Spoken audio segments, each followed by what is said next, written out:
दोस्तों, ये जो वीडियो है ये कंधे से संबंधित है।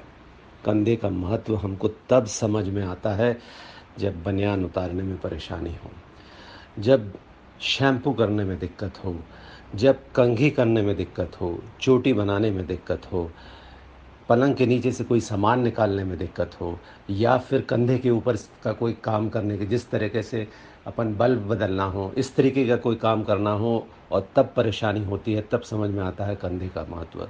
इससे ज़्यादा और महत्व ये है कि जो कंधा खराब रहता है उस तरफ सोने में भी दिक्कत जाती है। अगर आप सबको इनमें से कोई भी तकलीफ़ है तो ये वीडियो आपके लिए बहुत ही ज़्यादा लाभकारी है। Welcome to my channel Khanna pain clinic. आज मैं आपको बताऊंगा कि ये कंधे का जो दर्द है, ये कंधे की जो जकड़न है, इसका कारण क्या है और इसका निदान क्या है।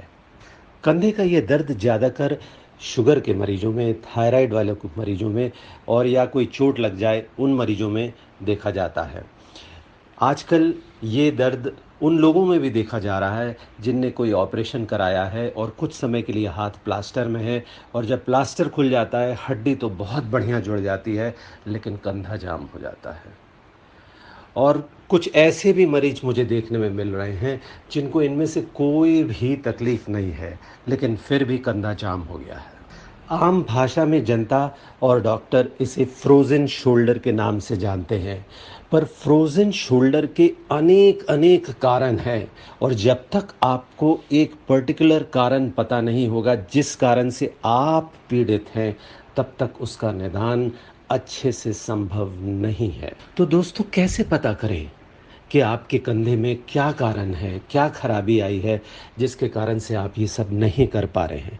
इसका एकमात्र और सबसे सरल और अच्छा उपाय है कंधे की सोनोग्राफी। जिस तरीके से आप पेट की सोनोग्राफी कराते हैं, उस तरीके की कंधे की भी सोनोग्राफी होती है। इससे डिटेल में कंधे की जांच हो जाती है।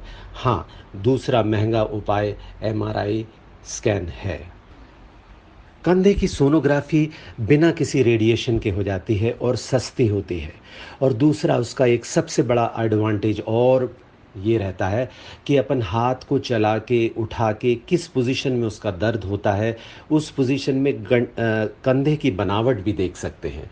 ये फैसिलिटी अपने को एमआरआई में नहीं उपलब्ध होती है। हाँ, पर अगर किसी किस्म का कन्फ्यूजन हो रहा हो और मरीज एक एडिशनल जांच कराना चाहते हैं, जैसे आदमी सेकंड ओपिनियन लेना चाहता है, उसके लिए फिर एमआरआई उपयोगी है। कंधे की जो जकड़न है वो 4 मांसपेशियों के कारण से होती है।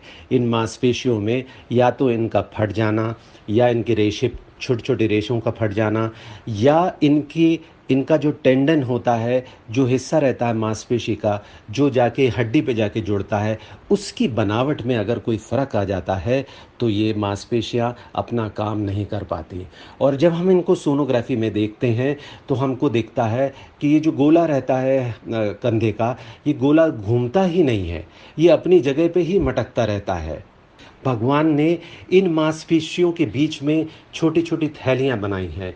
अगर इन थैलियों में भी सूजन आ जाती है, जो कि बहुत ही एक कॉमन कारण रहता है कंधे के दर्द का, तो भी आदमी पेशेंट कंधा नहीं उठा पाता। तो दोस्तों, आपने समझ लिया कि अगर हमको कारण पता चल जाए तो हम इसका निदान कर सकते हैं। पर अगर हमको कारण पता ही नहीं है और हम सिर्फ दर्द की दवाई लेते जा रहे हैं और कंधे को खींच-खींच के एक्सरसाइज कर रहे हैं कि कंधा हमारा खुल जाएगा, तो ये जो 4 मांसपेशियां हैं, ये फट सकती हैं।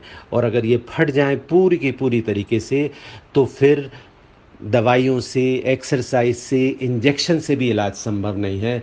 फिर तो एक ही रास्ता रह जाता है, आर्थ्रोस्कोपी कराओ, अपनी मांसपेशियों को सिलवाओ, या खुली सर्जरी कराओ, चीर-फाड़ कराओ और अपनी मांसपेशियों को सिलाओ। इन सब से आप बच सकते हैं और आसानी से आपका कंधा वापस वैसा ही हो सकता है जैसे पहले था। मैं अपनी खन्ना पेन क्लिनिक में मरीज को सिर्फ और सिर्फ 2 बार बुलाता हूँ। इन 2 बारों में मरीज का जब मैं इलाज करता हूँ तो उसका कंधा ऑलमोस्ट पहले जैसा हो जाता है, या 100% भी हो जाता है। दोस्तों, अगर आपको मेरा ये वीडियो पसंद आया हो तो नीचे सब्सक्राइब ज़रूर कीजिएगा और बेल आइकॉन को ज़रूर दबाइएगा। धन्यवाद। इस वीडियो को देखने के लिए।